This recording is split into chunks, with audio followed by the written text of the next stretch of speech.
This is Lilitu Chapter 2. Lilitu is available on Amazon.com for the Kindle app and Kindle for PC.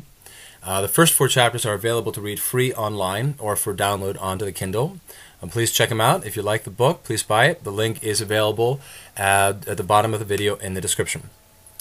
So Chapter 2. Mike ran through the slippery hospital hallway, almost knocking down 2 residents and an orderly. He stopped in front of a black information board with the names of all the departments.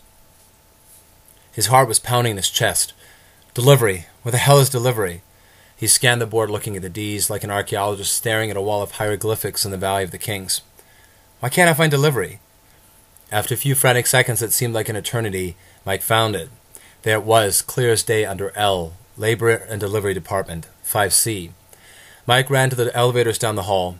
He pressed the 5 button, praying beneath his breath for the doors to close. Come on, come on. A hand came through just as the doors were about to close. A large man in a white coat stepped in. Dr. Weinstein, M.D., Emergency Medicine.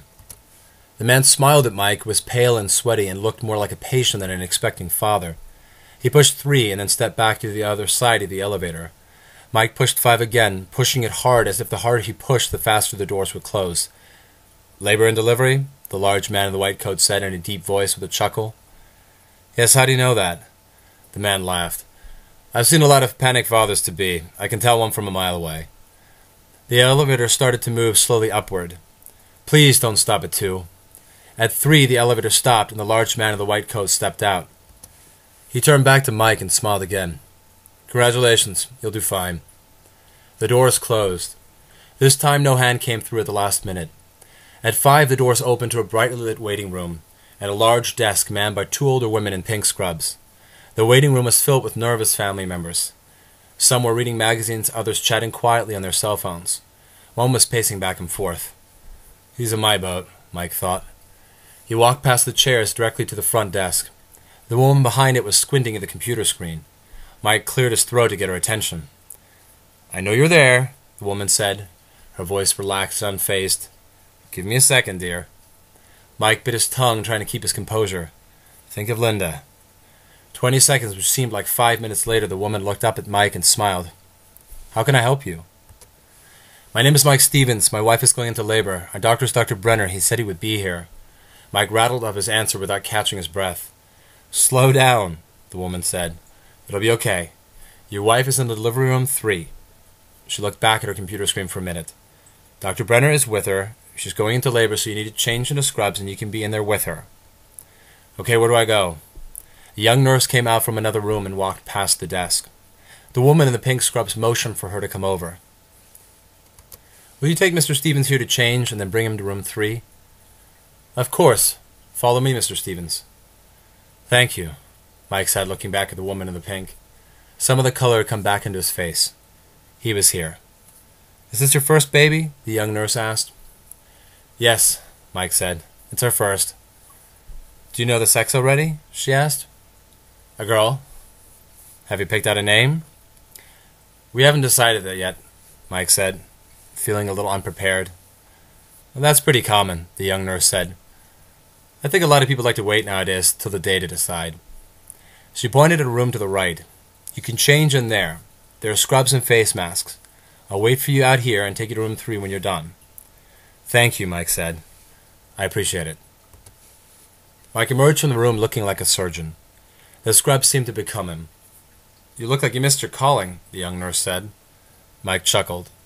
I should have been a doctor? He asked. No.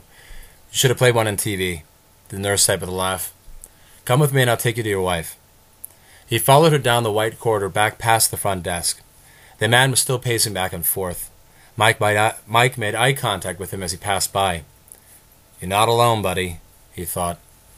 The nurse led Mike around a bend and then down a smaller corridor with large wooden doors on the left and right sides and towards the back. The doors to the back had a number 3 written on them. That's our destination, she said. Mike's heart started to beat faster again. His butterflies were returning. As they walked through the doors, they entered a small room with equipment and machines beeping, then through one more door and into the delivery room. The room was larger than Mike anticipated. It was brightly lit with white walls. Linda was lying on the delivery chair, her legs apart, wires running from her chest and arms into machines that monitored her vitals. A nurse was attending to her, wiping her face. Dr. Brenner, whose face was obscured behind a blue head covering and face mask, was standing in front of Linda. A nurse was to his right, and a technician was monitoring the machines on the left side of the wall. "You need to push again," he said to Linda. "Dr. Brenner, this is the husband," the young nurse said. "Come on in, Mike," he said, looking only at Linda, his arms stretched out toward the insides of her legs. Mike walked over to Linda. Her face was red, and he could tell that she was in pain despite the epidural. "Hi, baby," he said to her. She looked up at him and tried to smile, but the pressure and pain made it difficult. "What took you so long?" she asked. "I'm sorry, sweetheart. I went as fast as I could." Linda gripped tightly onto Mike's hand. "Push," Dr. Brenner said. Linda closed her eyes. Her face flushed bright red as she let out a scream. "We're almost there," Dr. Brenner repeated. "You are lucky." "I don't feel lucky," Linda yelled back. "Trust me. Some women are in labor for hours. This little girl's in a hurry. You're lucky," he said. "Breathe, baby, just breathe," Mike said to her, trying to remember the Lamaze classes they had taken together. "I am breathing," she said. "What do you think I'm doing?" Mike held her hand. The nurse who had wiped Linda's face handed a towel to Mike and motioned for him to take over. His eyes began to tear up, but he tried not to let Linda see. She looked so beautiful at that moment. Despite the facial contortions from the pain, the sweat, the flushing, the screams, she was the most beautiful woman on earth. "Push again," the doctor directed. Linda screamed deeper and more viscerally than before. The pain was getting worse. "Almost there. A few more," he said. "You said that 10 minutes ago," she yelled. "Just a few more," he said again.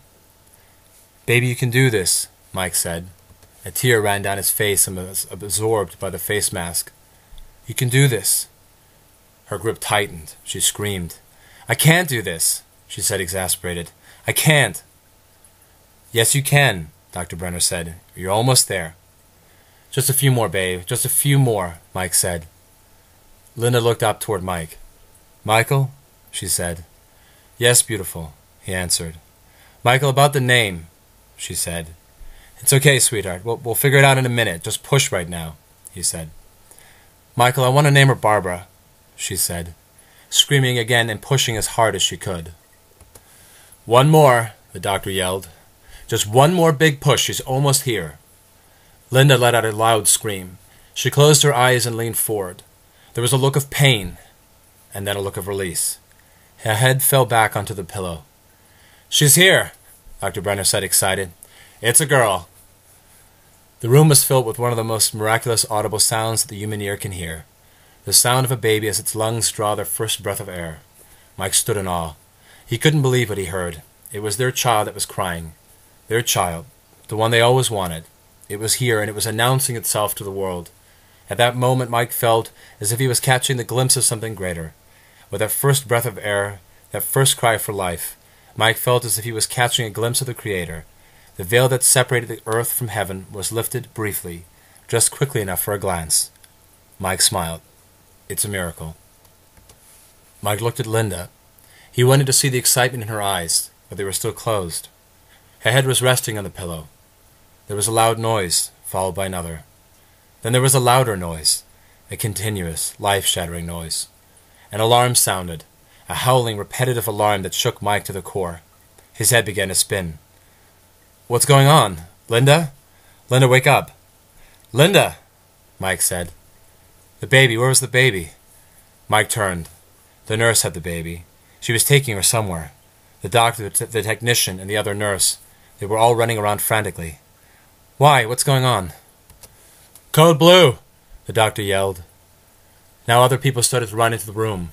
People in white coats. They brought in more machines. "Linda!" Mike yelled at her. He was still gripping her hand. An arm went around him from the back. He could hear someone yelling, "Take him out of here!" Mike pushed the arm away. "Linda, wake up! Wake up!" Then 2 more arms went around him. Then 2 more after that. They pulled him away. Linda's hand slipped out of Mike's hand. He could see more people now. They were surrounding her, shouting and working frenziedly. He could see them still as he was pulled out of the door and through the wooden doors. Then everything began to spin even more. "Linda!" He wanted to yell, but he couldn't. He wanted to break free, to run to her, but the world was spinning and becoming black. Everything was becoming black. That is the end of Chapter 2. I will put Chapter 3 and Chapter 4 on YouTube as well for you to listen to it. Again, the first 4 chapters are available to listen to read for free on Amazon.com. Just click on the link in the description. That'll take you right to the Amazon.com page. You can download the first 4 chapters onto your Kindle, read them, or you can read them online. But like I said, they're free. It doesn't cost you anything. And if you like it, buy the book. Thanks so much.